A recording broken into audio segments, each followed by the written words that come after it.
တော်ထင်ရှားဖယားလက်ထက်ကသာဝတိခေါ်တဲ့ရွှေမြို့တော်ကြီးမှာသာဝတိမြို့ပေးသားကြီးဘာမြို့ပါလဲပစ္စည်းဥစ္စာကျွယ်ဝတဲ့မဟာဓနတထေးကြီးတထေးကတော်ကြီးမှပေါက်ဖွားတဲ့သမီးလေးတစ်ယောက်ပေါ့အဲ့ဒီမိန်းကလေးဒီကိုချင်းဝတီအမြဲတီလို့ပတ္တစာရီလို့သူ့နာမည်လေးဒီလိုမှဲ့ခဲ့တထေးသမီးလေးဆိုတော့သွေးကြီးမွေးကြီးနေနိုင်တဲ့အစဉ်ရှိတော်လဲသွေးကြီးမွေးကြီးမနေခဲ့သူ့မိတ်ကိုမိတ်သူ့ရွှေမျိုးကိုရွှေမျိုးမရွေးခဲ့တဲ့ပတ္တစာရီအဲ့ဒီပတ္တစာရီတို့အိမ်မှာခိုင်းစေပြီးတော့ထားတဲ့ကျွန်းယောက်ျားဒါသဆိုတာလူနာမည်မဟုတ်ဘူးကျွန်းနာမည်ဒါသဆိုတာကျွန်းယောက်ျားဒါသည်ဆိုတာကျွန်းမိန်းမဒါပေမဲ့လို့ကျွန်းလဲလူလဲကျွန်းမို့လို့သူ့နာမည်ဟာမောင်ဒါသာလို့ပဲဒီလိုခေါ်ခဲ့ကြကျွန်းယောက်ျားပေါ့အဲ့ဒီကျွန်းယောက်ျားမောင်ဒါသာသူ့အိမ်မှာခိုင်းဆဲပြီးတော့မိဘများကထားကြတနေ့သ၌ကြတော့မောင်ဒါသာတလင်းနဲ့တရွင်းဆွဲပြီးတော့မြက်ထိုးသကိုပြိဿစရင်ငှားကိုစရင်ငှားဆိုတော့တလင်းနဲ့မှာဇဘာနေဖို့ကောက်လိုက်နေချဖို့မြက်တွေကိုထိုးပြီးတော့နေတဲ့အခရတတထေးသမီးလေးပတာစာရီလေသာတကားလေးဖွင့်ကြည့်လိုက်ကြည်စမ်းမကိုရာသနေကိုခေါင်ကြီးတနာစရာကြီးပါလားသူ့ကြည့်လိုက်ရခွန်အားဗလာကြီးကလည်းကောင်းပါပြီတဲ့နဲ့စရင်ငှားသာဆိုရလူကျော်လူကန့်ကြီးနောက်ဘဝကပုဝေစာကတပုံညာတာဆိုတဲ့ဒါနစက်ကြီးကပြက်ခဲ့ပေလို့ကိုရာသာပစ္စံရှိတဲ့ထေသားဆိုရင်ဘလောက်ထိအောင်လူချစ်လူကင်ပေါ်လိုက်မတော့အမလေးခုတော့ရုပ်ရည်လှသလောက်စရင်ငါဆိုတော့အောက်တန်းကြနေလို့ချစ်သူမရှိခင်သူမရှိဖြစ်နေတဲ့တော်ဘဝကိုဘသူတွေမသနာဖြစ်မယ်လို့ကြုတ်တနာလိုက်လေချင်းကြုတ်တနာလိုက်လေချင်းနဲ့တနာကလေးကမနေဘူးပြိဿသောဟာတော့မှာပြေးသားကြီးတနာရင်ဘာဖြစ်တော့မှာသွားတော့မှာဘယ်နေတော့ဖြစ်ဖူးတဲ့မိဘများမသိအောင်အလစ်အသာလေးဆင်းပြီးတော့မျက်ကူထိုးတာကောင်းတိုက်ပေါ်ကဆင်းသွားကိုရာသာလှမ်းခေါ်လိုက်ဟာလမ်းလိုက်တာမပါရာရဲ့ဘာတော့ခမဘာတော့မလုံးနဲ့လာအောင်ဒီကိုဟုတ်ကဲ့တက်ပြောလေလုံမနေနဲ့ဒါမဲ့တော့မြက်ထိုးနေတာမြင်လို့နေဘူးခေါင်ကြီးကျုပ်ကတနာလို့မြက်ကူထိုးမလို့ပေးပါကိုရာသားရဲ့တရွင်းဟာနေပါစီမဟုတ်ပါရဲ့ကျုပ်တို့ခပ်ဖြစ်ချင်းဖြစ်ပါစေတော့လက်ဖွားနုလေးခမတရွင်းထိုးရင်သွေးကြည်ဥသွားမှာပေါ့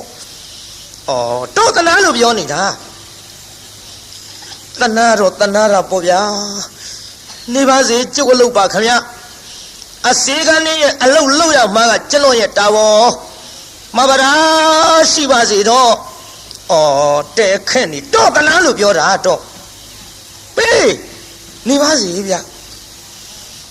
ပေးပါလို့ပြောနေပါစေဗျဟောတော့ပေးပါလို့ပြောနေတရွင်းဆွဲလူတကိုးပရိသတရွင်းဆွဲလူနေတုံတရားနာပရိသလာပြီပြုနောက်ကပရိသနောက်ကပြည်သားကြီးနောက်ကလာပြီဟိုင်းဒါပါလို့တာတထေးကတော့ကြီးမျက်နှကြောတင်းနေနဲ့လှမ်းငေါက်လိုက်ဟိုင်းဆိုတရွင်းဆွဲလူနေရတလမ်းသွား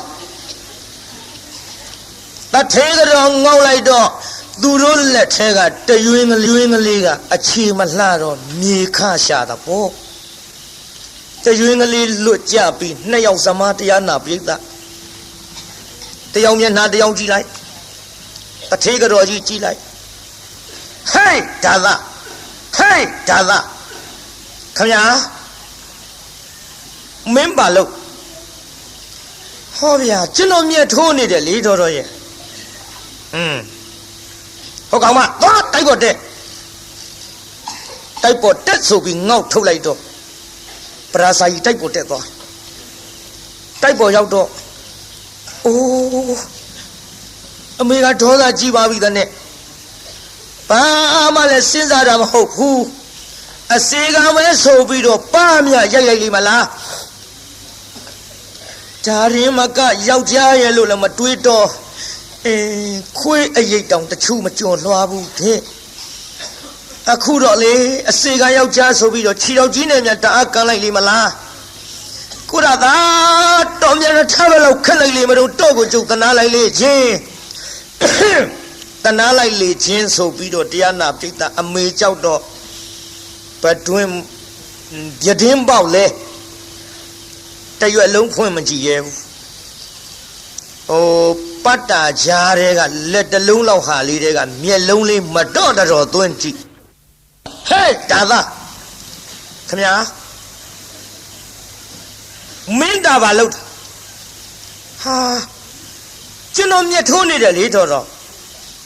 ဟေးမျက်ထိုးတာပြောတာမဟုတ်ဘူးခင်ဗျာကျွန်တော်နားမလဲပါလားခင်ဗျာမင်းကငါမုံလာဥလုံးမနေပါနဲ့ကွငါမျက်စိအောက်တယ်ငါသမီးနဲ့ဆွဲလာငင်လားနဲ့ဒါကိုကမင်းနေတာဟာတော်တော်ရဲ့အဲ့ဒါကျွန်တော်အပြစ်မဟုတ်ပါဘူးခင်ဗျာကျွန်တော်မျက်ထိုးနေတာကိုလေဒေါ်တော့သမီးကတနာလို့တဲ့ဆွဲလူလို့နေပါစေလို့ကျွန်တော်ကပြောတာမရဘူးသူကဇွတ်လူတယ်ခင်ဗျနောက်ငါသမီးနဲ့ဒီလိုတရင်တနီနီးကကငါမမြင်ချင်းဘူးမြင်ရင်မင်းငါအိမ်မော်ကဆင်းတော့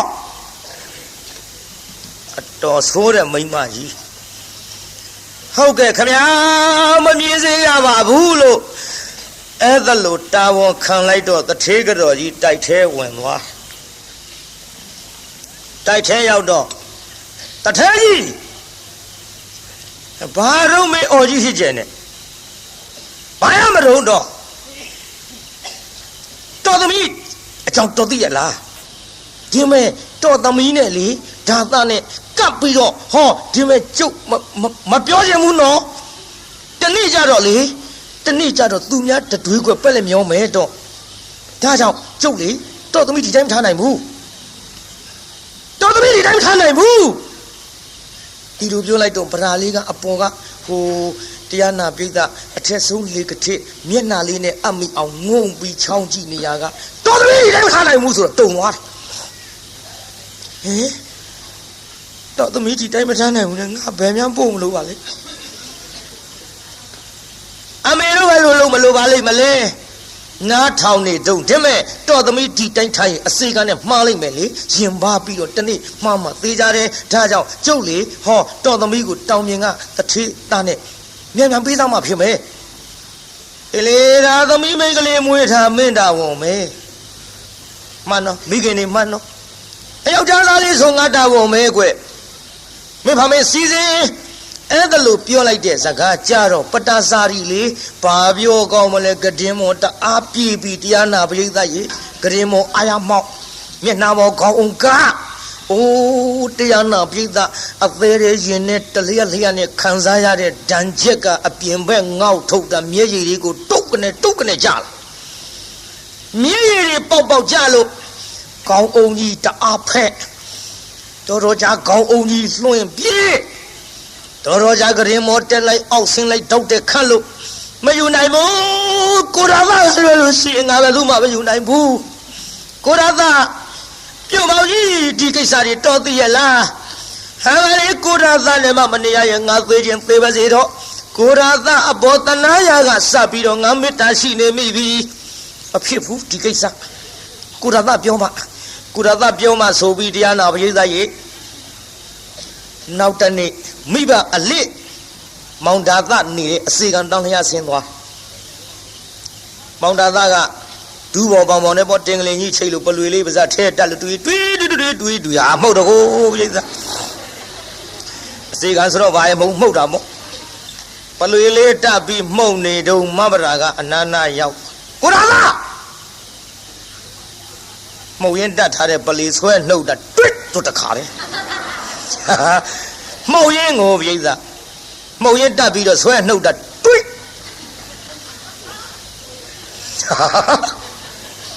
အိမ်ကြမှုတ်ကြည့်ပါလားပလွေကိုကြည့်အခုအဲ့ဒါလို့ပလွေလေးဆွဲနှုတ်ဟာမဗရာလာပြန်မလားခင်ဗျာ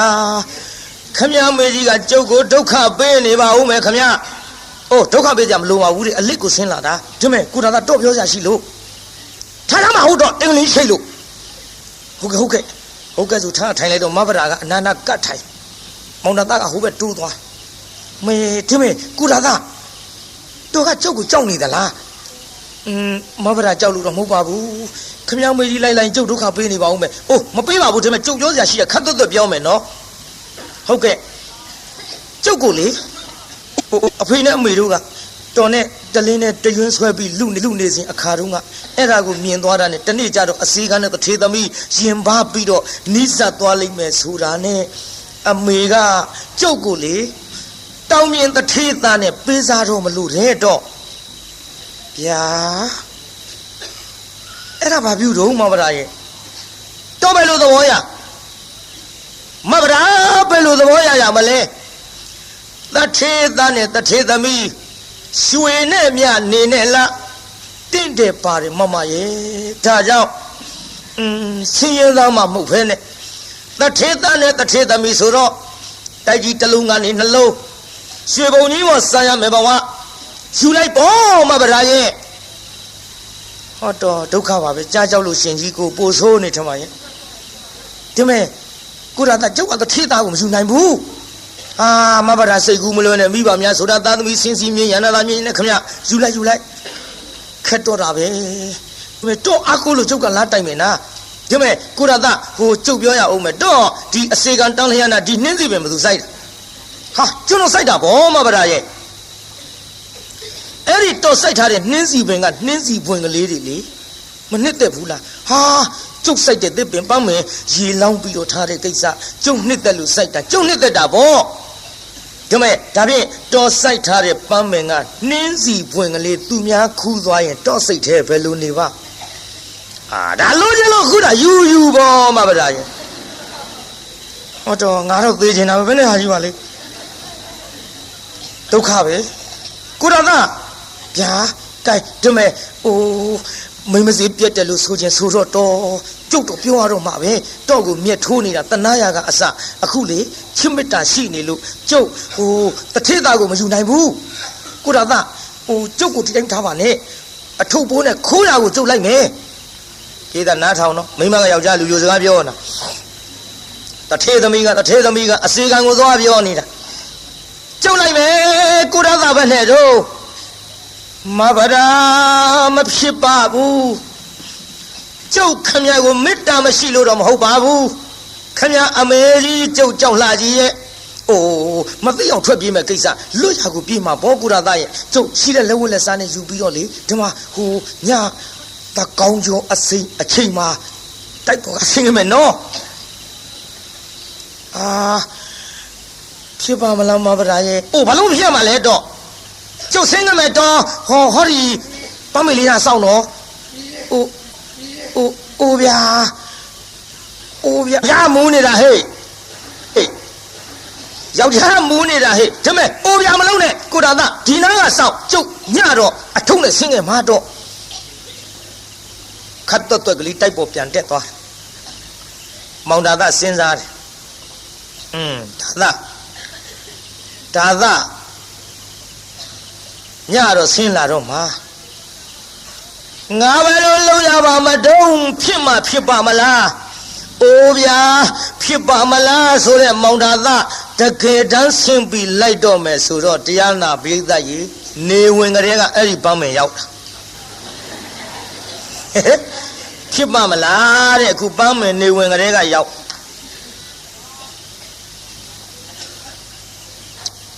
အဆောင်ခိုင်းတဲ့ပန်းမင်သားကထိုင်ဆောင်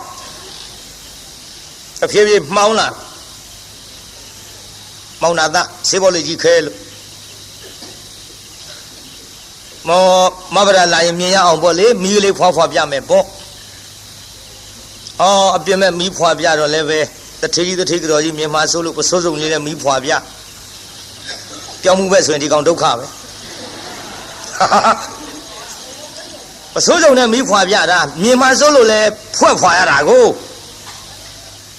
ကြည့်တရားနာပြည်သားအဲ့ဒီတိုင်းဆောင်တကောင်ကျော်အချိန်ကြတော့မဘရာအထုပ်ပိုးနဲ့ဆင်းလာပြုဆင်းလာတော့လေဟေးဟုတ်မဟုတ်ကလားကိုရတာမဘရာပြည်သားကြီးဟိုညဆိုတော့ခိုးပြမဲ့ကိစ္စမို့တိုးတိုးတန်ပြောရတယ်ကျုပ်ကတိုးပြောအားရတာမဟုတ်ကိုရတာမဘရာလာခါတော့ပေါ့မဘရာရေသွားကြဆိုပြီးတော့တယောက်လက်တယောက်ဆွဲပြီးတော့လွတ်ရအဝေးသို့ပြေးလိုက်ကြတာတရားနာပြည်သားသာဝတ္ထိနဲ့အတော်ဝေးกว่าတဲ့ဌာနမှာဟောအိမ်ကလေးဆောက်ပြီးတော့နေကြစီတလည်းဝလဲစားလေးတွေနဲ့တဖြည်းဖြည်းတစတော့ဖြစ်သလိုစားကြဒီလိုအတူတကွနေပြီးတော့လာကြဆင်းရဲပေမဲ့လို့ပစ္စည်းဆင်းရဲပေမဲ့လို့စိတ်မဆင်းရဲတဲ့ဇနီးမောင်နှံပြည်သားကြီးစိတ်ဆင်းရဲရဲ့လားပဲဆင်းရဲမလို့ပြည်သားလင်းပြီးသားမရပြီးသားကြဒါတွေလည်းခဏပြောခဲ့လို့တိတ်ချဲ့ထွင်ပြီးပြောမနေရစေနဲ့စိတ်ချမ်းသာတယ်ကိုချစ်သူနဲ့နေရရင်တချို့သချင်းလေးတောင်ရှိကြရွှေဘုံကြီးပေါ်စံကျင်ဘူးတဲ့ဗျတဲအိုအပြက်ကလေးတဲ့မှာတဲ့ကာမတတ္တိတွေပေါ့အဲ့ဒီကဆိုကိုချစ်သူနဲ့နေရရင်ထမရင်တော့ရတော့လဲပျော်တယ်လို့ဆိုသည်မောင်တာသားနဲ့မဘာသာရှိတဲ့လက်ဝက်လက်စားလေးစားတော့ပြီးနေလာလိုက်ကြတာတရားနာပြိတ္တာဟောနောက်တူပြောကြစို့တန်ဒီခတော့မောင်တာသားအပါကိုမဘာသာကတူလေးကပြောဘယ်လိုပြောတော့ပြိတ္တာပြောပါနင်တို့ကလည်းတူလေးတူလေးကပြောကြတဲ့ကဟိုကိစ္စဆိုတာသိပြီမောင်တာသားဟာဝမ်းတောင်းလိုက်လေနှမရဲ့ယောက်ျားလေးဖြစ်ပါစေသားယောက်ျားလေးဖြစ်ပါစေနဲ့မောင်တာသားဆုတောင်းပြီးတော့လာခဲ့နောက်ကြတော့မိဘတာကပြုံအောင်ရေမိဘရထံပြန်ပို့ပါတော့သာသမီမွေးဖွားတဲ့ကိစ္စယောက်ျားဖောင်စည်းမိမ့်မမိနေတဲ့မောင်ကြီးရဲ့သူများတွေပြောတာကြုတ်ကြားဘူးတယ်ဒါကြောင့်လေမိဘအရင်မှာခေါ်လုံးပြီးတော့မိခင်ရဲ့မျက်နှာအောက်မှာဖွားမြင်နေတဲ့ကြုတ်ကိုပြန်ပို့ပါတော့ခက်တော်တာပဲမပို့ဘူးဆိုပြန်ရင်လည်းပဲလင့်တမျက်နှာတရွာထင်းပြီးတော့လိုက်လာတဲ့မိမသားတနာစရာအသွင်းနဲ့မျက်ရည်စာလေးကြလာတော့မယ်လိုက်ပို့ပြန်ရင်လည်းပဲတရေပေါ်ထိုင်တရေနာစားတဲ့ကောင်းဆိုပြီးတော့သူ့မိဘရှေမျိုးများကငါတတ်ပြကြတော့မှာပဲအလေတို့တော့လေလက်ပတ်ပြီးပြုံးရတော့ပါပဲကိုင်နှမဟိုမနေ့ကသွားကြတာပေါ့မနေ့ကရောက်တယ်တော့လေတပည့်ခါသွားကြတာပေါ့နဲ့တပည့်ဖိနှွဲအရှိဆွဲပြီးတော့လာလိုက်တာဟောတန်တွေကတဖြည်းဖြည်းရင့်မာလာခဲ့တန်တွေရင့်မာလာတော့မိဖုရားကလည်းသိကုရသတန်တော်ပြုတ်မောင်ကြီးတော့အကြောက်လွန်ပြီးတော့လိုက်ပို့တော့မှမဟုတ်ဘူးကုရသမရှိခိုင်ငါသွားတာကောင်းထင်ရဲ့လို့မောင်သာသမရှိခိုင်တကားကလေးကိုတရားနာပြိတ္တတော့ခတ်ဘုရားကတော့ခတ်သလားတော့မသိဘူးကျုပ်ခုခင်းနဲ့ရန်တုတ်တာခိုင်ခတ်လိုက်ခတ်ပြီးတော့ဘေးအိမ်ကမိမကြီးတော့အပ်တော်ဟဲ့ငါတို့မှဘာတော့ဒီတော့ယူထားလိုက်ပါတော်ကိုရသပြန်လာလို့ရှိရင်တော့ကျုပ်ဟောဒီအိမ်တိုင်းကလေးမီးပြီးတော့စောင့်နေကြနေတာမမြင်ရမတွေ့ရရင်တော့မဘာသာရဲ့မင်းပဲအလဲလုံးနေတာရုံးလို့တစားစားခေါ်တော့မယ်တော်ရဲ့အဲ့ဒီအချိန်ခါမှာမင်းမယားခေါ်မနေနဲ့သာသမီမွေးဖွားရအတွက်မိဘရထံပြန်ပြီဆိုပြီးတော့ဟောဒီတော့လေးသာအလိုက်ပါတော့ဟဲ့ခလေးမမတော်ဘူးထင်တယ်တူမကြီးတော်သူကတော့အကြောက်လွန်ပြီးတော့လိုက်မပို့လို့တော့တာယူထားလိုက်ပါတော့ရော့ကျုပ်သွားရစီတော့သွားရစီတော့ဆိုပြီးတော့မိဘတာထွက်သွားရောမိဘတာထွက်သွားလိုက်ပြန်လာပြီမောင်တာသ အိမ်တိုင်းကလေးမိဆောင်တဲ့မယားမတွေ့ကြတဲ့ကရင်ထဲမှာပူသွားဟောကြည်စမ်းကျိုးနေကြလေရမရှိတော့ဘူးမမလာရေမမလာလေဟိုလေမောင်ကြီးပြန်လာပြီမင်းပဲနဲ့ကြောင့်စီးပြီးတော့မကြိုရတာတော့ဘယ်အလဲလုံးနေသလဲနှမရဲ့ဗရာအိုးမဗရာလေးလေဘယ်လိုပင်ခေါ်တော့လဲအတန်မကြရဘေးအိမ်အတော်ကြီးကဟဲ့မောင်တာသားခေါ်မနေနဲ့မိမသားသမီးမွေးဖွားရအတွက်မိဘအရိပ်မှာခိုးလုံးမွေးဖွားခြင်းနဲ့ဆိုပြီးတော့ဟောမင်းလိုက်မပို့တာနဲ့ပြန်သွားပြီမောင်ကြီးဗျာဟာမလေးသာဝတိမျိုးဆိုတာနီးတာမဟုတ်ဘူးတော်ရဲ့မဖြစ်ဘူးကျွန်တော်လိုက်မှာပဲလို့မောင်တာသားလိုက်သွားမိဘကလည်းတော်ကြီးတဲ့ရောက်တော့နေစေရစေကြီးကိုကူသူမရှိကဲသူမရှိနဲ့ဟောတားယောက်ျားလေးဖွားမြောက်တားယောက်ျားလေးဖွားမြောက်နေတဲ့ခိုင်မောင်သားသားကရောက်သွားဟာနမကြည်စမ်းမလေးမောင်ကြီးစကားနားမခေါ်ရလည်းမထွက်သွားတာကိုဟင်ကိစ္စတောင်ပြီးနေပါကိုကြည်စမ်းဟာနင်းနီထိုးထိုးလေးပြေးစမ်းယူကြည့်လိုက်အေးအိုးဟာယောက်ျားလေးဟာဝမ်းသာလုံးလို့ဟိုလေဟန်ကြပြီနမသားယောက်ျားလေးပါလားကွယ်လူကလေးဖေဖေရှိလာတဲ့ကလေးလေးပွေချီပြီးတော့နမမင်းဒီကိစ္စကြောင့်ပြန်လာပဲမဟုတ်လားကွယ်မောင်ဘဝလည်းမင်းသိပါတယ်အစီကံဘဝနဲ့တထေသမီးခိုးပြီးထွက်ပြေးလာရတယ်ဘဝအကယ်၍မိဘထန်သာမောင်ကြီးလိုက်ခဲ့ပါကနမရေမောင်ကြီးလိုက်ခဲ့ပါကဒုက္ခပေးကြတော့မှာပဲမောင်ကြီးမတနာရကြပါလိမ့်မကိုင်းဒီကိစ္စပြီးမှအိမ်မဲပြန်ကြပါစို့ခေါ်သွားဟာအိမ်ပြန်ပါသွား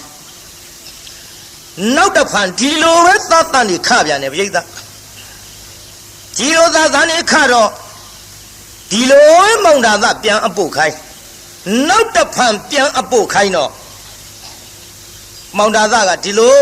ပဲမပုတ်ပဲနဲ့ရက်တွေဆွဲပြီးတော့နေခဲ့ပြုံမောင်ကြီးတော့လိုက်ပို့မှာမဟုတ်ဘူး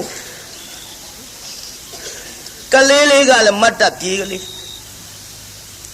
သားအကြီးလေးကလည်းမတ်တပ်ပြေးလေးဥမမဲဇာမမြောက်နဲ့ဖေဖေမေမေခေါ်ရတဲ့အရွယ်လောက်နဲ့လူလေးခမမေမေအိုငါသားဟိုမေမေတို့လေတာဝတ်ထီမျိုးကြီးသွားရအောင်သားရဲ့ဟာမေမေရဖေဖေမမသိပဲနဲ့အော်ခက်လိုက်တာသားရဲ့ဟိုမင်းဖေဖေကလေလိုက်မပို့ဘူးသားရဲ့ဟာဘာလို့လိုက်မပို့တာလဲဗျအော်မပို့ဆိုငါသားနဲ့အမေကပြောရအောင်အမေကလေအခုတဲပုံလေးနဲ့နေရပြီမယ်လို့ဟိုအမေကတထေးသမီးကွဗျာမမေရဲ့တထေးသမီးဆိုပြီးဘာဖြစ်လို့ဒီတဲပုံကြီးတဲ့နေရတာတော့များဩနေရဆိုလူကလေးရဲ့အမေကတထေးသမီးမင်းအဖေကဆင်းရဲသားစရင်ငါမင်းအဖေကိုမေတ္တာရှိလို့အမေကလိုက်လာတော့မင်းအဖေဆင်းရဲတဲ့သူကိုချစ်မိတော့အမေလည်းဆင်းရဲတာပေါ့ဟာခမကြီးတော်အားတဲ့မိန်းမကြီးပစ္စမရှိတဲ့လူကြီးယူလို့ဆင်းရဲတာကိုဗျအိုးလူလေးကိုဖေဖေကိုဒီလိုပြောရဘူးလေသားရဲ့ဆင်းရဲပြီမဲ့လို့မင်းအဖေသားရဲ့ဒါကြောင့်လေဟောငါသားခုဆင်းရဲပြီမဲ့လို့တာဝတိမျိုးကြီးရောက်တဲ့ချိန်ခါမှာမင်းဖိုးဖွားများကလေမင်းကိုတိုက်ကြီးပေါ်ထားမှာသားရဲ့ပြီးတော့ဆင်းရုပ်လေးတွေမြေုပ်လေးတွေလည်းဝဲပေးလိုက်မယ်သားရဲ့ငါသားအဝတ်စားလှလှပပလေးတွေလည်းဆင်းလိုက်မယ်ဒါကြောင့်သားဟို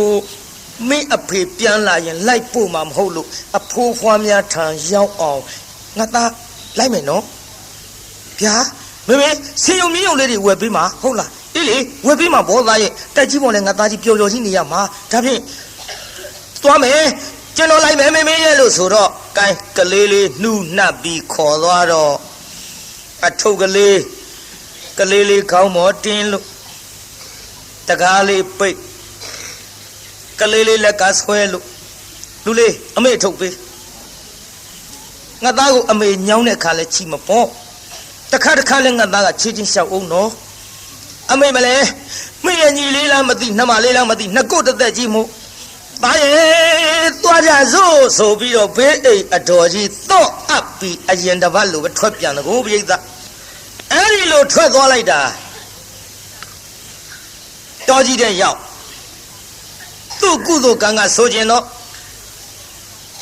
ကံစိုးမှာသွားရမိုးလိုက်လို့ရွာဆိုတဲ့ကဲ့သို့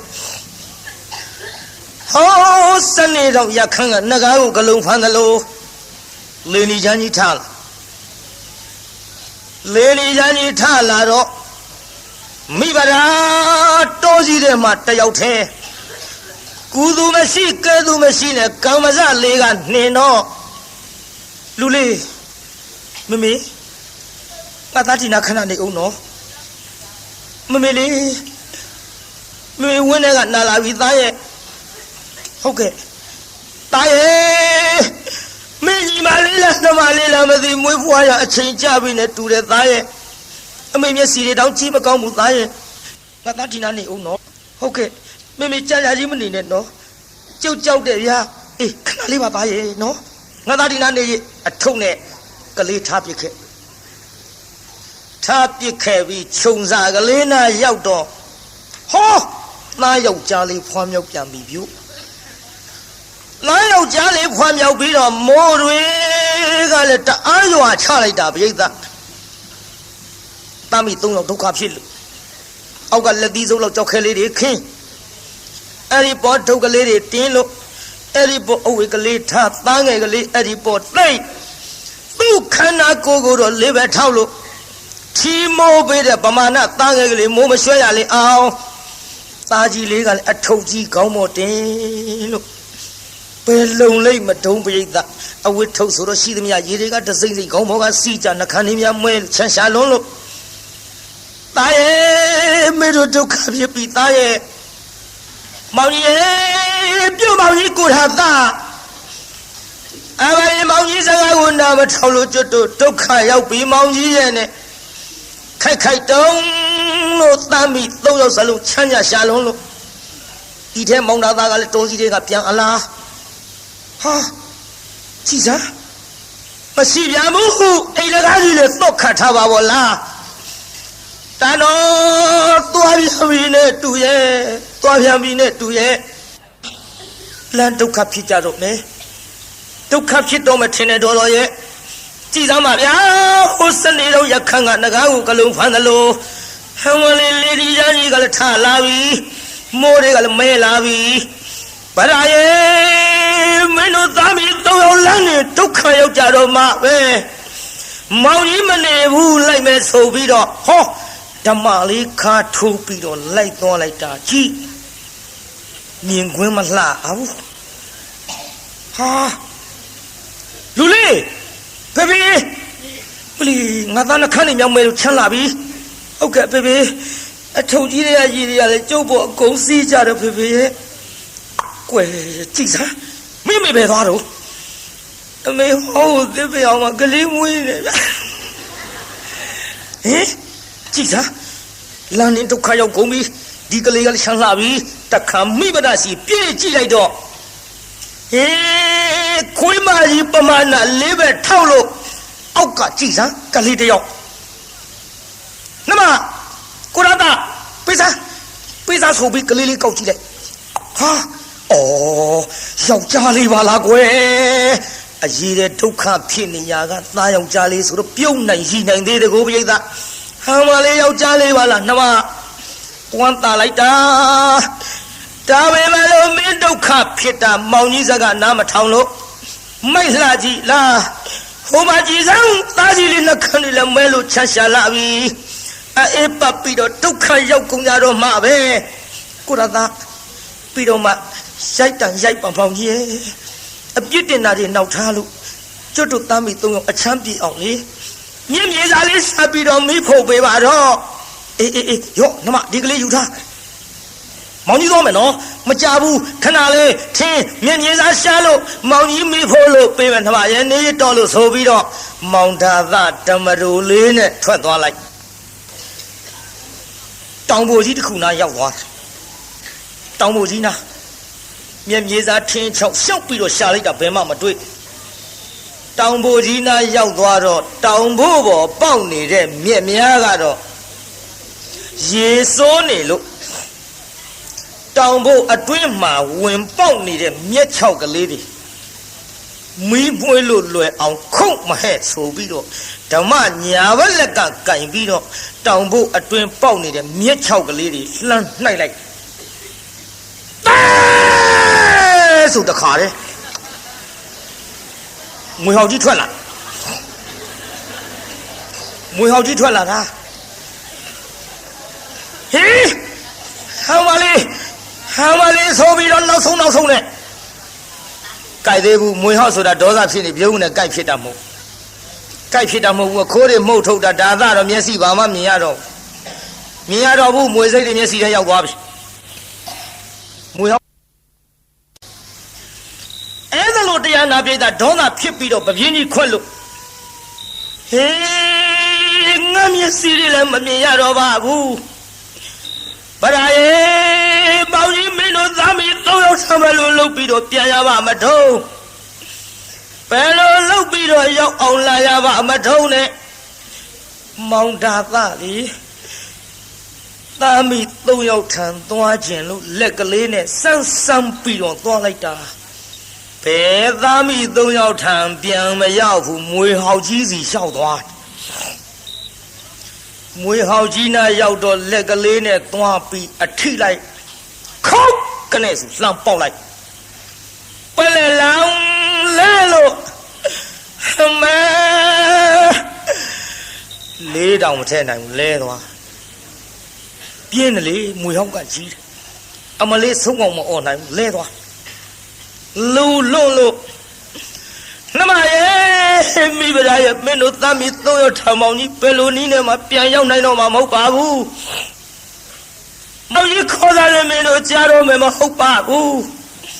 သားတို့တောင်မအားရအောင်အဖေမကြည့်လိုက်ရပါလား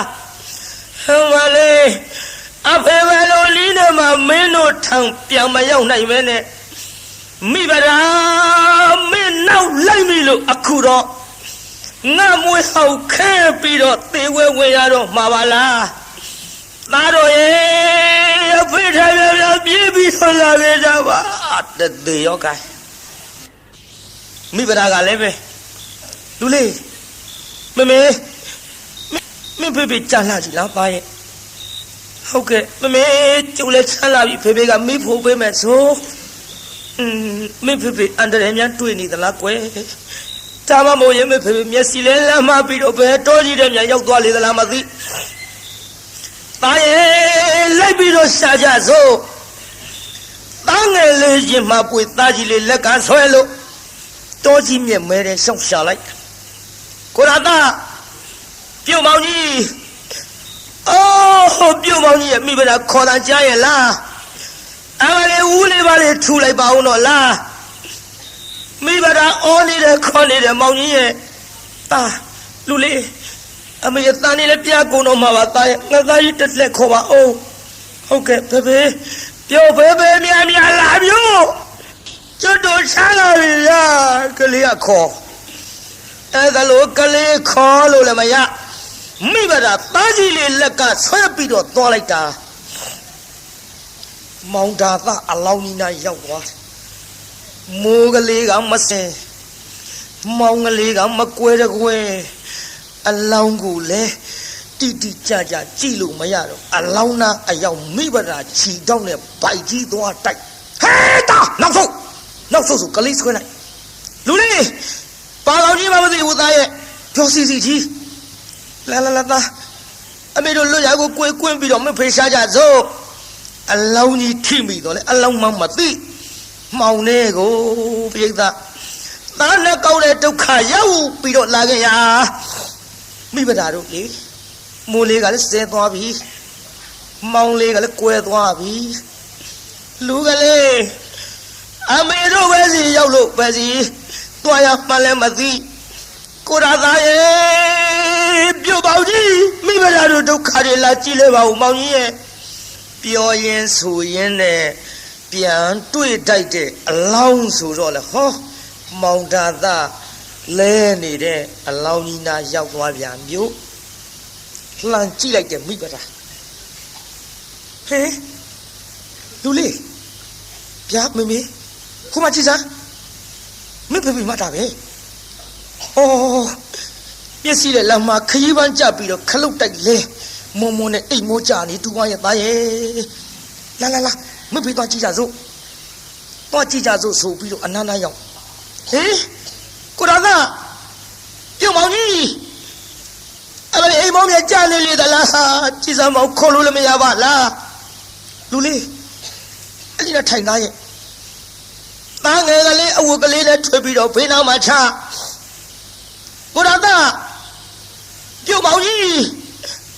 မလေးအကွက်ကွက်တင်ညုံမဲလို့ကြည့်လို့မကောင်းပါလားမောင်ကြီးရဲ့မောင်ကြီးဘယ်လိုအန္တရာယ်နဲ့တွေ့ပါလိမ့်မထုံးလို့နောက်လှဲ့ကြည့်လိုက်တော့တောင်ပူကြီးမြင်ရဟင်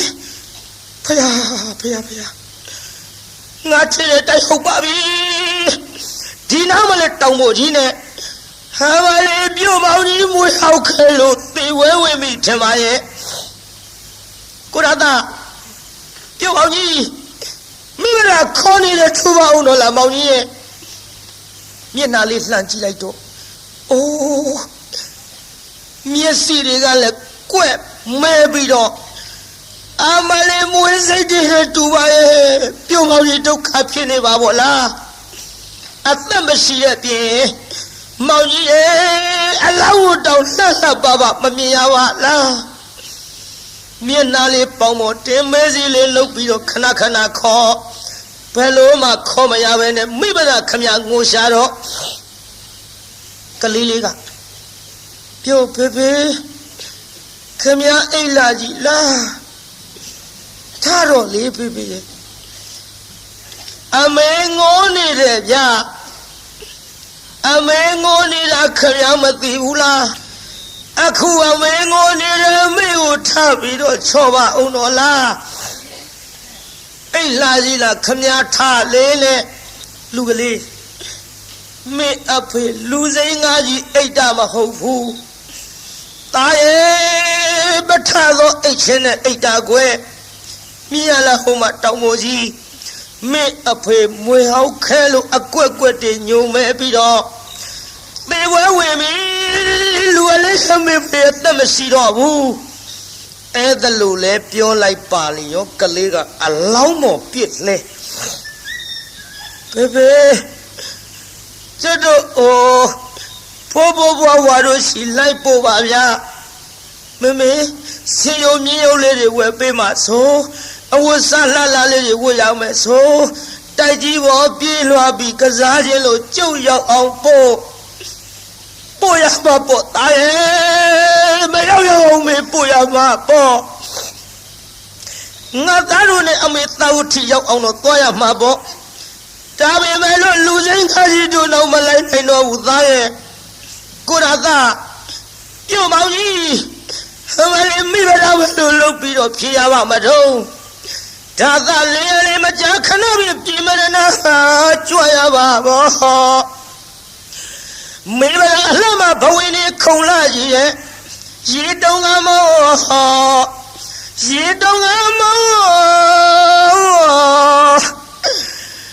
ငိုရှာတကူပြိတ္တာကိုရတာကျုပ်ပဲလုပ်ပြီးတော့ဖြေရပါမတော့မောင်ကြီးရဲ့မောင်ကြီးနေရခဲ့ပြီးတော့ဟောဒီတောကြီးတောင်ကြီးတဲ့တယောက်ထဲလူကလေးဒီလိုငိုနေကြလို့မပြီးဘူးမိခေဖေကိုတစ်ခက်ကလေးတွေချိုးအုပ်သားရဲ့ကလေးကတစ်ကိုင်းလေးတွေချိုးလာတစ်ခက်ကလေးတွေအုပ်နောက်မိဗလာကမျက်နှာပဝါလေးလွှမ်းလို့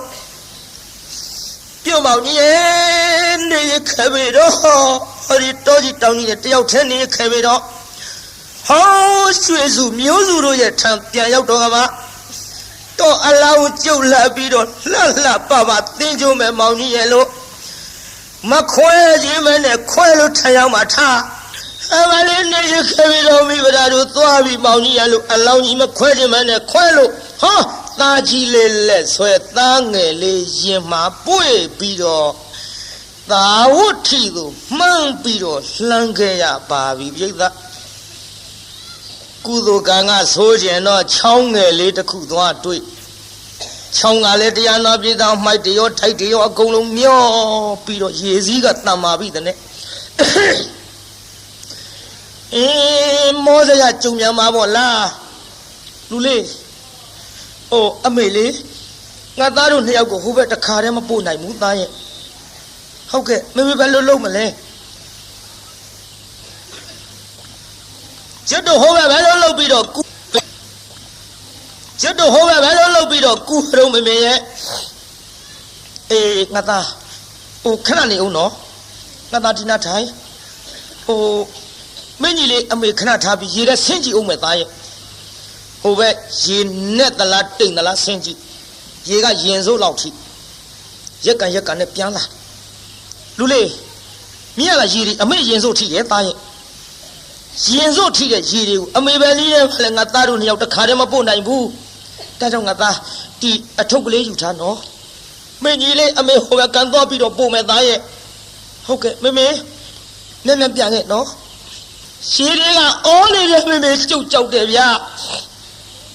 ရေတွေကတဝဝနဲ့မေမေအော်နေတဲ့မေမေကျုပ်ကြောက်တယ်မြန်ပြန်ခဲ့ခဏလေးပါသားရဲ့မိသွားမယ်နော်ကလေးလေးပွေပြီးတော့တခါတည်းရင်စိုးလောက်ထိတဲ့ရေကိုလွတ်အောင်လေဘင်းသားထိအောင်ကပ်မပြီးတော့ရက်ကန်နဲ့သွားဟိုဘက်ကန်းစာရောက်တော့အဝတ်ကလေးနဲ့ထွေးပြီးကလေးလေးခြုံစသိပ်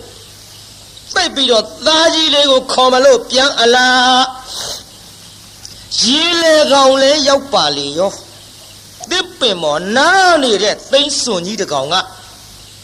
သားငယ်လေးသားတိထင်မှတ်ပြီးတအားချီတုပ်ပါရောဗျာဟောသိန်းစွန်ကြီးမလေးကိုကျိုးနေပါဘောလားကိုကျိုးနေပါဘောလားသားရဲ့လူလေးအမေစီခုံချရရဆက်သွေးဆက်တန်းချနိုင်လိမ့်မတော့အမလေးရဆက်သွေးဆက်တန်းဒုက္ခဖြစ်တဲ့မိမကိုနေမသနာလို့ပတ်သားလေးခုလို့ချီတာလားဟဲ့သိစွန်ကြီးဟဲ့မလေးငါသားလေးချပါတော့လားလို့လက်မြောက်ချီမြုံနဲ့လက်ခုတ်လက်ဝါတီးပြီးတော့ခြောက်လိုက်တာလေဟောကန်းစားထားခဲ့တဲ့သားကြီးလေးကသူ့လက်ရခေါ်တာမှတ်သိစွန်6တာလက်ရခေါ်တာမှတ်ပြီးတော့ဟုတ်ကဲ့မေမေကျုပ်လာခဲ့မေဗျာနဲ့အိုးအထုပ်ကလေးကောင်းမွန်ရွက်ပြီးဆင်းရောဗျို့ဟဲ့လူကလေးမဆင်းတဲ့သားရဲ့အမလေးအမေရင်စိုးထိတဲ့ရင်မင်းမလို့လုပ်ပြီးတော့မိပါမတော့သားရဲ့မင်းကိုအမေခေါ်တာမဟုတ်ဘူးသိစွန်ကို6တာသားဟဲ့မလေးမဆင်းနဲ့မလာနဲ့လူကလေးရဲ့လို့ပြောမရတော့ရေကိုရင်နဲ့ဖိပြီးတအားကူလိုက်တာဟောသားအကြည်မြုပ်ပြီးအထုပ်သာတွေ့လိုက်ရပါဗျာခွေရိုင်းလို့ကြည်တဲ့ကမနဲ့ဟိုဘက်ကန်းစာရောက်တော့ကိုရာသားရဲ့ပြုတ်ပေါကြီးတော်သားတွေမှာအပါခေါ်သလားမောင်ကြီးရဲ့ဟိုလေးကြည်စားဟာအိုးကိုတယောက်တည်းသေးရွာကိုမသွားပဲနဲ့တော်သားတွေတော်ချစ်လို့ခေါ်သလားဟောဒီဒုက္ခကောင်ပါကြီးပါအပါခေါ်ပြုတ်ပေါကြီးကျုပ်လည်းမနေရခဲ့ပါစေနဲ့မလေးကျုပ်ဒုက္ခဖြစ်ပါဝလားမောင်ကြီးရဲ့မလေးအမေရဲ့ချောက်ခွဲပြီးတော့သေရကြီးရဲ့လေးနဲ့ကန်းစားမှာတရားနာပြိဿငိုးနေတုံပြုံးမနဲ့ဟောအဖိုးကြီးတယောက်ရောက်လာဟေးဟဲ့ခလေးမ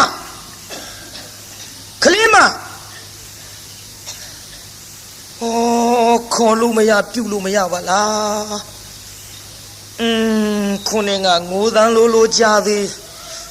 ကြည်စားခုတော့ငိုးသန်းကြရမှအတန်တိတ်သွားပါလားဟဲ့ခလေးမမျက်လုံးလေးဖွင့်ကြည့်တော့ဟဲ့ခလေးမကြည်စားနေဟောကျုပ်ကိုသိသလားတော့အေးငါစဉ်းစားနေတာဟဲ့နင်ဗရမ်းမဟုတ်လားဟုတ်ပါပြီတော့အဖေကျုံမိဗရပါဖေရဲ့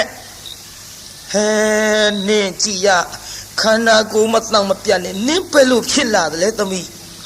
ဖေရင်မဟုတ်ဘူးနော်သမီးရွယ်သမီးခွန်ကြတယ်ဟိုတုန်းကဘယ်ကျုပ်ဒုက္ခတွေဖြည်းဖြည်းမှပြောပါရစေတော့ဟိုသမီးရဲ့မိခင်ဖခင်မောင်ဘွားတို့အရင်တုန်းကလို့ကြက်တည်းမပြတ်သားပဲနဲ့တိုက်ကြီးပေါ်မှာပျော်ပျော်ကြီးရှိကြပါရဲ့လားခလေးမနင်းဒုက္ခဖြစ်လာတာနင်းကိစ္စတွေငါအခုမိဘများအကြောင်းပြန်ပြောင်းပြီးတော့ပြောလိုက်မယ်ဆိုရင်ရေနစ်ရောင်ဝါကူတူဖြစ်တော့မှာပေါ့ဟိုဒါသာဆိုတဲ့ကောင်ကြီးရောကိုရသလားဖေရဲ့ဟိုပဲကန်းစားတော်ကြီးတဲ့မမွေးကြိုက်လို့သေးခဲ့ပြီဖေရဲ့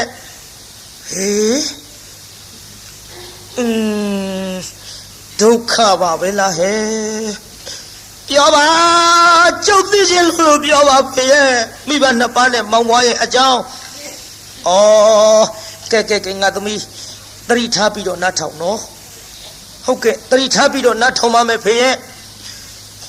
မနေ့ညကမိုးကြီးလေကြီးသိထန်စွာရွာတယ်သမီးရဲ့အဲ့ဒီမိုးကြီးလေကြီးကြောင့်တွေ့ကြရတဲ့ဒုက္ခကျုပ်ဖြည်းဖြည်းမှပြောပါရစေတော့မိဘနှစ်ပါးရဲ့အကြောင်းကိုပြောပါဖေရဲ့လို့ဆိုတော့စနေတော်ရခန်းကငါ့ကိုကလုံးဖမ်းသလိုလင်းကြီးချမ်းကြီးကထားအလားသာဝတ်ထီမြို့သို့မိုးလုံးကြီးကလည်းအဆိုင်လေလုံးကြီးလည်းတိုက်လာရောသမီးရဲ့လေလုံးကြီးတိုက်လာတော့သာဝတ်ထီတစ်မျိုးလုံးတိမ့်တိမ့်တုံးလို့ဝါထယံကားတဲ့အိမ်ချူချာတို့မှာတော့ဖာငယ်ကိုဆင်းနဲ့နင်းထားသလိုအကုန်လုံးပြပြဝတ်ကြည်မွကုန်တဲ့သမီးရဲ့ငါသမီးတို့ဖခင်တထေကြီးများမှာတော့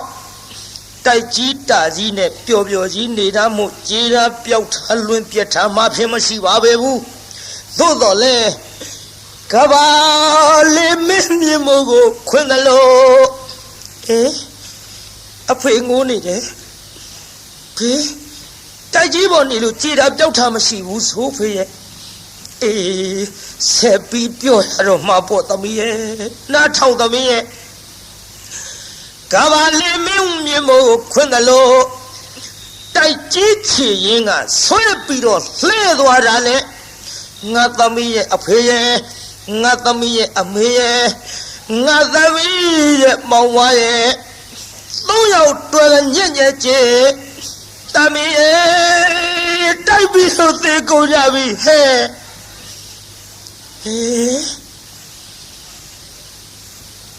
သေကုန်ကြပြီအားလည်းဖေတို့မရှိတော့ဘူးသေကုန်ကြပြီလားဖေရဲ့သမီးလေးပြောရင်ဆိုရင်လစ်သွားပြီတတိလစ်သွားပြီတတိလစ်သွားတော့ဟာဖယားငါပြောမိတာဒုက္ခများကုန်ပြီနဲ့တူရဲ့ဟဲ့ကလေးမဗရာသမီးနဲ့မွေးစီလေးလှုပ်ခေါ်လိုက်မျက်လုံးလေးပွင့်လာတော့ပြုံးဗရာပြုံးလာပြီပြိဿသမီးဘာသမီးတို့ကိုဒါသာသမီးဖေနော်ဖေသမီးရဲ့ဘာဖေတို့လူကမွေကိုက်သေးဘယ်ငါမွေကိုက်မှာတော့သမီးဘာဒီလျှောက်ပြောနေတာတို့ဟောအဖေတိခမ်းပါဖေတိခမ်းပါကျုပ်ပါလေပြောမိတော့ဖေရဲ့ကျုပ်မိဘမောင်ဘွားတိုက်ပြီလို့သေုံနေမှာကအာမလေးကိုရသာဟိုပဲကန်းစားမွေကိုက်လို့သေခဲ့ပြီဖေရဲ့ကိုရသာနဲ့သားနှစ်ယောက်ရတယ်ဖေရဲ့ဒါတော့သေတာထားဖို့ကလေးနှစ်ယောက်ပဲပြစ်ထားခဲ့တော့ဟဲ့ကလေးမပြစ်မထားခဲ့ပါဘူးဖေရဲ့သူ့အကြောင်းနဲ့သူ့နေရခဲ့ကြပြီဖေရဲ့မိဘရာကုသိုလ်ကံဆိုလို့ဟောဒီကံစားကိုကူးပြီးတော့တန်ငယ်လေးကိုခြုံစားသိသားကြီးလေးကိုပြန်အခေါ်သိစွန်ကသားငယ်ကိုတုပ်လို့လက်ရပြီး၆တော့သားကြီးလေးကသူ့ခေါ်တဲ့မှတ်ပြီးတော့ရေတဲ့ဆင်းအဖေလိုက်ပြီးတော့ဆဲတော့လေအထုပ်သားတွေ့လိုက်ရတဲ့ဖေရဲ့အားလည်းမိဘရာဒုက္ခတွေကြီးစားကြီးရဲ့ဟဲ့တပီသတိထားငါသမီးတဏှာကြီးရဲ့တားကြောင့်နဲ့ငါမပြောရှင်ပါဘူးလို့ပြောရဲ့သားနဲ့တတိထားသမီး တရိထားဆိုဝီဒီမရပါဘူးနောက်တစ်ခါကြီးတစ်လှည့်နဲ့ပြုံးလာပြန်ပြီဟင်ကိုရသားဟဲ့သမီးဖေနော်ဘာဖေတို့တော့အသက်ကြီးနှုတ်ခမ်းမွေးတွေပေါက်လို့ပြုတ်ထတာဆွဲနှုတ်ဟာကလေးမနားလိုက်တာသမီးရဲ့သမီးတရိထားဟင်ဖေဒီခမ်းမဖေဒီခမ်းမဖေကျုပ်နောက်တစ်ခါကြည့်တဲ့လေအဖေမသေးတဲ့ဒီဒုက္ခတွေကျုပ်အေးမဲ့မဟုတ်ပါဘူးဖေရဲ့အတော်အမွေးတွေကျုပ်လက်ထဲတဆုပ်ပါစီသမီးရဲ့ကဲသမီးတရိထားနော်ဟဲ့ဒီမှာတာဝတိမျိုးမှာရွှေကြီးမျိုးကြီးတထေးကြီးရဲ့သမီးမို့လို့ငါသမီးလည်းဘယ်သူမှပြစ်ထားမယ်မဟုတ်ဘူးငါသမီးတရိထားလို့ပြောရင်ဆိုရင်လည်းအဖိုးကြီးရင်ဝင်တဲ့ကနေပြီးတရားနာပြီးတာဖြတ်ချုပ်မတ်တရဖိုးကြီးမျက်လုံးပြူသွားမျက်လုံးပြူရောပေါ့အခုခမည်းတော်ဝင်နေတာဂွန်းထမိန်ဟိုတုန်းကဗျံထမိန်ဆိုတော့ထမိန်ကြီးဖြန့်ပြီးနှစ်ဆကောင်းပေါ်ဝဲလို့လေတကွန်လွှတ်တဲ့အတိုင်းဟဲစုံကြီးဟဲ့ဖိုးကြီးပြူသွားတယ်မျက်လုံးဟာသမီးကြည့်မကောင်းဘူးဒီလိုမလုံးနဲ့သမီးဒီလိုမလုံးနဲ့မရဘူးတရားနာပရိသတ်ကြီးခုံပေါက်ပြီးတော့တွတ်ချာအောင်ယူလို့မောဘမလေးဝဲလို့ရေတွေကလက်ထခုံတော်တတိကလေးရတဲ့ခါတိုင်းသားလျောက်လည်းသေးခဲ့ပြီလင်းလည်းသေးခဲ့ပြီဖေမေမောင်ဝါလည်းသေးခဲ့ပြီကျုပ်တနေတဲ့6လုံးပြည့်လိုက်ရတဲ့မိမကြီးမို့လင်းလည်းမရှိအဖေလည်းအမေမရှိလို့ကျုပ်ကိုတနာတဲ့ကြွေးစားဝေးစားပါတော့ပေးကြပါတော့လို့ဒီလိုငိုရင်ရိုးရင်နဲ့ကျွတ်ချိန်တန်လို့ထင်တရားနာပြိဿဟောမြတ်စွာဘုရားတရားဝဲကြီးနာရောက်သွားပြီယုတရားဝဲကြီးနာရောက်တော့ပရာတတိလေးလည်းရလာအော်ပရာနဲ့ကျွတ်ခွင့်ကြုံမီနဲ့တူရဲ့သုံးလောကထွတ်ထားတပ်ပြညုမြတ်စွာဘုရားတရားဝဲကြီးနဲ့တူရဲ့ငါတရားနာမှာပဲနဲ့ပိဋကအစွန်ရောက်သွားပိဋအစွန်ရောက်သွားတော့ပိဋကဟဲ့အယူမသွားမလာနဲ့ငေါ့ထုတ်တော့မဟုတ်ပါဘူးတော့ကျုပ်မငေါ့ကြပါနဲ့ကျုပ်မရိုက်ကြပါနဲ့မမှန်ကြပါနဲ့ကျုပ်ဟိုတရားနာခြင်းလို့တော့အေးထိုင်တရားနာဒီနာထိုင်နာမဟုတ်ဘူးကျုပ်ဘုရားဖူးခြင်းလို့တော့အေးဘုရားဖူးခြင်းကဲထိုင်ဒီနာထိုင်ဖူးမဟုတ်ဘူးတော့ကျုပ်ဘုရားနာသွားဖူးခြင်းလို့ဒီဟာကြီးတော့လို့ရမလားလို့ဘာမှပါပဲနဲ့ဒုက္ခပါရောဟဲ့ကောင်ဆွဲထုတ်စမ်းဆိုငေါ့ထုတ်တော့မြတ်စွာဘုရားတပည့်တော်မှာဘုရားကိုယ်တော်မြတ်ကြီးရှိအပသို့ကပ်ပြီးမဖူးရဘူးတရားမနာရဘူးတဲ့ဗျာတပည့်တော်မောင်လည်းမရှိအဖေလည်းမရှိအမေလည်းမရှိလင်လည်းမရှိလို့တပည့်တော်ကိုနှိပ်စက်ကုန်ကြပြီဗျာတပည့်တော်အာကိုအားထားရမြတ်စွာဘုရားတဆူသာရှိပါတော့သည်ဘုရားလို့ရှောက်လိုက်တော့ဟဲ့ခြေသားခြေသမီးတို့မနှင်းညာနဲ့အသားလေးဝင်မစေလာပါစေဟဲ့လို့ဟောဘုရားကိုယ်တော်မြတ်ခွင့်ပြုခိုင်းလိုက်တော့မှလမ်းကလေးပွင့်သွားအဲ့ချက်စွတ်တိုးဝင်ဖိုးကြီးတွေဝင်တိုက်ဟာခေါင်းမလေးဘယ်နဲ့ငါခွာတိုက်ဖိုးကြီးတွေကိုကာရနဲ့တချို့ဖွားကြီးတို့တိုက်လှည့်ပြခဲ့တာဟာတော့အမလေးကဲရင်တော့မလေးငါသွဲလူကြတော့မအောင်ငယ်အဖွားကြီးတွေလည်းလဲနေရဲ့ဒီလိုနဲ့တိုးခွေပြီးဝင်သွားလိုက်တာပြိဿဟောဖျားပိုင်ရောက်ဒူးလေးတုတ်ရသော်ဗျာတပည့်တော်မှာဒုက္ခကြီးကြတော်မူပါဗျာတပည့်တော်6လုံးပြည့်လျရတဲ့မိမပါဖျားလို့ဖျားလျှောက်တော့ဟဲ့ခြေသမီးသတိထားလို့အနမတက်ကသံဃာကစလို့ဒီကဲ့သို့အဖေသေးလို့အမေသေးလို့လင်းသေးလို့သားသေးလို့ရွှေရင်းမျိုးတွေသေးလို့ငိုခဲ့ရတဲ့မျက်ရည်တွေစုထားရင်မဟာသမုဒ္ဒရာ၄စင်းမကတော့ဘူးဟဲ့ဒီလိုဖိုးသေးဖွားသေးရိုးတွေတောင်းနေပုံလို့ဆိုတာလို့ခြေသမီးသတိထားဒီကဲ့သို့လင်းနေသားတွေသေးလို့ဘဝတိုင်းငိုခဲ့ရတဲ့မျက်ရည်စုထားမယ်ဆိုရင်ဖြင့်ဟဲ့ခြေသမီးမဟာသမုဒ္ဒရာ၄စင်းမြမကတော့ဘူးဘယ်နဲ့ကြောင့်သတိမိတ်လျော်နေပြီတနည်းလို့မြတ်စွာဘုရားကိုယ်တော်မြတ်ကြီးကဟောမ Mahavamuri Dusalam Paritaka Darohu Adusala Anabakao Dokinaha Putata Narada Dosado Kehi Karana Toka Watapa Misati Eri Anamateka Didana Pialaita Diana Prita Seche Mide Luna Ta Tainai the Low Ho Diana Prita Jatine Wisi Kisa Kualo Patasari Totavan Pipide now Yahambu went down Yahambu went down on my Bekunima Jango Yao Bekunima Bawane Songan Joyaga Apia Jiao Yao Do Jiao Piabo Majutu Chigalit and Bido Ye say the Gobi that Urega Yigli Kalai Ura Yemashida do deep O Makakinga Masida Mofu O Kalu Quate Pala Yiliga Urem Sibu Quate Pala Danyang Lineji Quatela Ye Laucha like the Chivamovo Quatem Sibiam Chivamovo at Jokshavo Sija Chivamovo Sibiam Jokshavo Javiano Miezivo Miezivo Yaudole Yi a quickly that Timpi Piotwara Yangaline Ora Ye Quatema Piongwabi Quatega Ye Chivamovoma Chivamovoga Ye Jokshavoma Jokshavoga Ye Miezivoma Miezivo Javianole Then you in a Saint Peter Piotwara a quickly that Tenaya the Pin. Anisa Varagalo, not the cartel, Lomiano, she the Sainto Pio, and now the cartel, Low, she the Sainto Pio, Guara, Milado, Anisa, not the worry, the holy ye, Quepamana, the you lay your pido, Virginia, a Suntalu, Nandayama. Charger le pido zati mapiatamia Dido kari ilaya babulo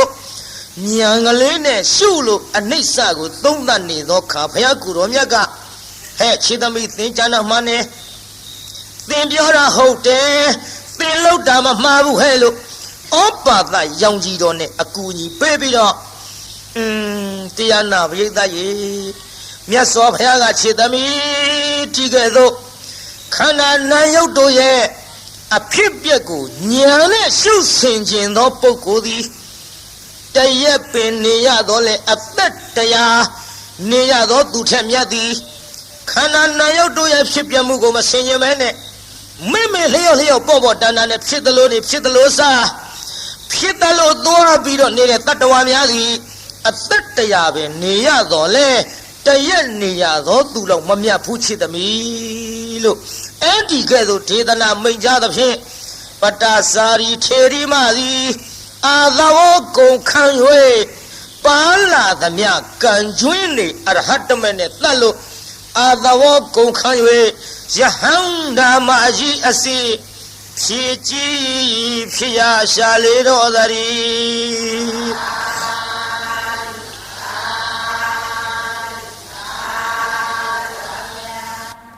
Yahanda Maji Pibid now. Oh, Jodo Bromotora Miasofia letted to Akara.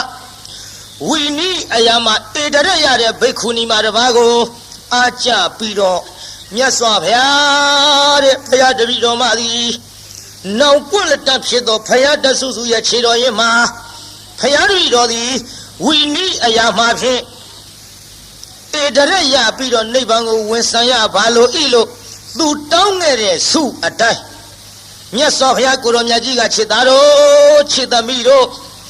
Yahame Marema, we need that Niamaro, Hori Patasari Cherimadi, Nafaya, O Natami, Amia Somelo, Antilo, Yadu Beijingu, Kaya the Che, Tauti, Miodu, Chedo Patasari, Dota Pati Poya. Lagao now, Agawoko, Kanu Yahanda, Tiri. We need Ayama, Idarea, ပတာစာရီထေရီမာကြီးကိုအကြောင်းပြု၍ဟောသည်တကဘာလုံးမှာမြတ်တတာချမ်းသာကိုစိတ်မြဲပါစေအလုံးရလေးညကြွရောက်လာကြတဲ့တရားနာပိဋကကြီးချမ်းသာကြပါစေအလုံးကုန်ရလေးညကြွရောက်လာကြတဲ့တရားနာပိဋကကြီးကျမ်းမာကြပါစေကဲအိမ်ပြန်ပို့ကြပါစို့အတ္တကေဟေပြောသမျှဟောသမျှတွေကသဘောမကြပဲအပြစ်တွေလည်းရင်ရှိရင်နေဖုံ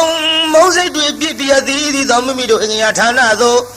နိဝတ္တတုသည်ခံရတာပြန်ကြပေတော့နိဝတ္တတုမေတ္တာရေပခါဖြောင်းလိုက်မယ်ပြစ်ပရာတွေဝေးရကမြန်းစီရောခြေတရာဆွေကလျှောင်းပြီးကိုစိတ်နှပြချမ်းသာစွာဖြင့်မှန်စွာမနေပြန်ပါလေတော့ပြန်ကြစေကုန်သတည်း